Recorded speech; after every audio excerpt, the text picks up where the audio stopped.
학생 여러분 안녕하세요. 오늘은 11월 3일 수요일입니다. 수요일이기도 하고 오늘은 학생의 날입니다.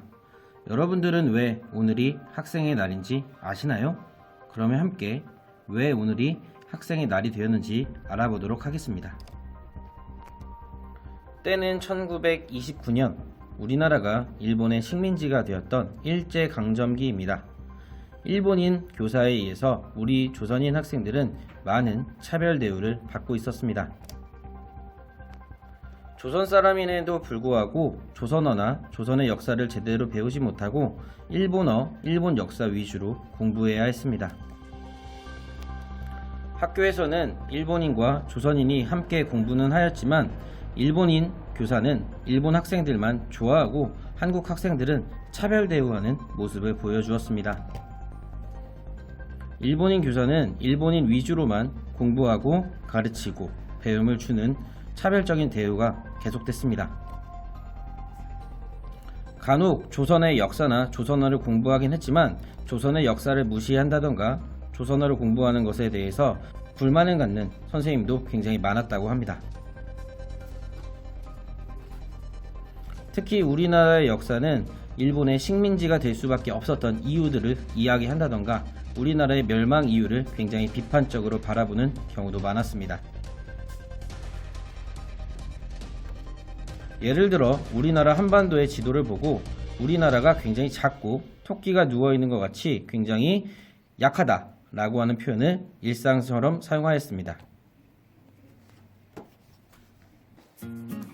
다음의 그림처럼 우리나라가 약했기 때문에 일본의 식민지가 된 거야 라고 하는 말을 자주 들은 조선인 학생들은 굉장히 불평불만을 가질 수밖에 없었죠. 1929년 광주에서 돌아가는 학생들의 모습입니다. 일본인 교사와 일본인 학생들은 조선인 학생들을 괴롭히는 모습들을 굉장히 많이 보여주고 있었습니다. 조선인 학생들을 괴롭히고 못살게 구는 모습들을 자주 보여주었죠. 당시에는 학교가 많이 없었기 때문에 기차를 이용하여 통학하는 학생들이 굉장히 많았습니다. 기차표를 끊고 기차에 탑승합니다. 전라도 광주에서 나주로 가는 기차 안의 모습입니다. 조선인 여학생 박기옥이 열차에 타 있습니다. 댕기머리를 한 박기옥의 머리를 후쿠다라고 하는 일본인 학생이 잡아당기면서 놀림을 가하고 있는 모습입니다. 결국 후쿠다의 괴롭힘에 박기옥과 마찰이 생겼고 박기옥의 사촌동생 박준채가 일본인 후쿠다를 향해서 주먹을 날리게 되면서 패싸움이 벌어지게 됩니다. 조선인 학생과 일본인 학생들의 열차 안에서의 마찰은 점점 심해졌고 결국 30명, 50명에 해당하는 각각 조선인과 일본인 학생들의 패싸움이 치열하게 전개됩니다. 이 사실을 듣고 나주역으로 일본인 경찰들이 이 싸움을 진압하러 오게 됩니다. 경찰들은 일단 싸움을 중재시켰습니다. 당연하게도 일본인 학생과 조선인 학생들은 서로가 서로의 잘못이라고 우기면서 계속된 싸움이 벌어질 모양입니다. 하지만 일본인 경찰들은 조선인의 잘못이라고 하며 경찰서로 끌고 갑니다. 이 장면을 지켜보고 있던 일본인 학생들은 조선인 학생들이 끌려가는 모습을 보고 비웃고 있습니다. 일본인 학생들은 조선인 학생들의 무조건적인 잘못이라는 태도를 보이고 있었죠. 이 사실은 광주일보 기자에 의해서 알려지게 됩니다. 광주에서 나주로 가는 기차 안에서의 이 사건은 조선인들의 잘못이라는 오보가 발생하게 되고 조선인들의 분노를 끓게 만듭니다. 그러고 며칠 뒤 11월 3일 일요일에 학교에 나와 학교 행사에 참여하라는 강제적인 명령이 떨어지게 됩니다.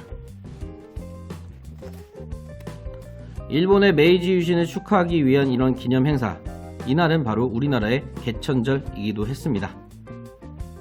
일본은 신사참배를 강요했고 조선인 학생들 사이에서도 웅성웅성거리며 거부하려는 목소리가 커져나가기 시작했습니다. 조선인 남학생 몇 명이 주도적으로 신사참배를 거부하고 행사장을 빠져나가려고 하는 모습을 보여주고 결국 신사참배를 거부하고 조선인들은 돌아가게 됩니다. 그리고 학생들을 중심으로 광주에 있는 많은 시민들이 일본의 폭정에 항거하기 위해 모이게 됩니다. 그리고 그들은 자신들이 준비한 구호문을 내세워서 일본에 저항하기 위한 그리고 독립에 대한 요구를 외치며 시위를 벌여 나갑니다. 이 시위의 앞장선 계층이 바로 학생입니다. 이 소식을 들은 경찰이 출동했고 시위를 벌이고 있는 광주 시민들 그리고 광주 학생들을 향해서 체포하고 구금하는 행동을 거스름없이 하게 됩니다. 당연히 학교의 문은 닫히게 되었고요. 많은 학생들이 경찰서에 잡혀있게 되고 시위에 참여했던 많은 학생들과 시민들은 체포되어 있는 학생과 시민들을 빼오기 위해 많은 노력을 가합니다. 이 소식은 광주에서 시작을 해서 전국적으로 퍼져나가게 됩니다. 그리고 1920년대 조선의 최고 독립운동단체인 신관에도 이 사실을 알게 됩니다. 신관에서는 단순히 이 문제가 조선인만의 문제가 아니라 일본과의 차별이 문제가 되었다라고 하는 사실을 알게 되고 이 사실을 확인하기 위한 진상조사단 파견에 나서게 됩니다. 그러면서 알려진 이 사건이 광주 학생 항일운동입니다.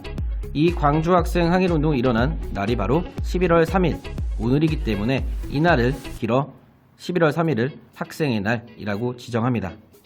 지금 학생의 날은 1929년을 시작으로 92번째 학생의 날을 맞이했습니다. 여러분들은 학생의 날을 어떻게 기억해야 될까요?